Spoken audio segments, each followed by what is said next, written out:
अतुल सुभाष 34 साल का एक आदमी जिसने 2019 में शादी की थी, लेकिन 1.5 घंटे का एक वीडियो बनाकर इस दुनिया को अलविदा कर दिया। अतुल की पत्नी निकिता को गिरफ्तार कर लिया। इस वक्त की सबसे बड़ी खबर आपको बता रहे हैं, निकिता की मां और निकिता के भाई को भी गिरफ्तार। मेरे दोस्तों, मैं तुम लोगों को आत्महत्या के एक ऐसी दिल दिला देने वाली कहानी बताऊंगा ना, जिसको सुनकर तुम्हारा दिल सहम जाएगा, जिसको सुनकर तुम्हारा दुनिया पर ही विश्वास उठ जाएगा, जिसको सुनकर तुम्हारा शादी पर विश्वास उठ जाएगा। सुसाइड की एक ऐसी दिल दिला देने वाली कहानी जिस किसी ने भी देखा ना मेरे दोस्तों, उसके रोंगटे खड़े हो गए।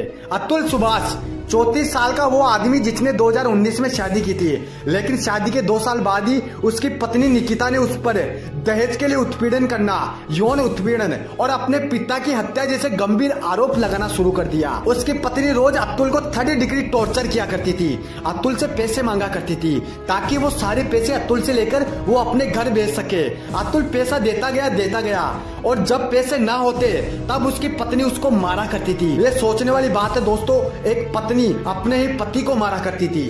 उसको कहा करती थी कि अगर पैसे ना मिले तो तुम पर दहेज, बलात्कार, उत्पीड़न जैसे आरोप लगाऊंगी। और ये सब ऐसा ही चलता गया और इन सब से तंग आकर अतुल ने कानून से मदद लेने की सोची। अतुल ने अपनी पत्नी के खिलाफ FIR दर्ज करवाई, लेकिन उल्टा अतुल को ही सही तरीके से पेश आने की नसीहत दी गई।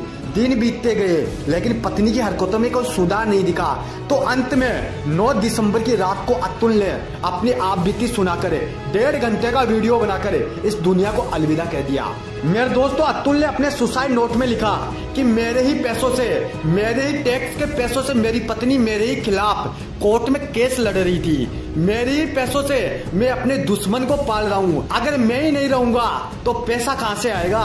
19 दिसंबर की रात अतुल की आखिरी रात बन गई। अगर मेरे दोस्तों यहाँ पर कोई औरत होती, अगर उसके साथ कुछ ऐसा होता तो आज प्रशासन कब का एक्शन ले चुका होता, कब के लोग सड़कों पर मोमबत्ती लेकर उतर चुके होते।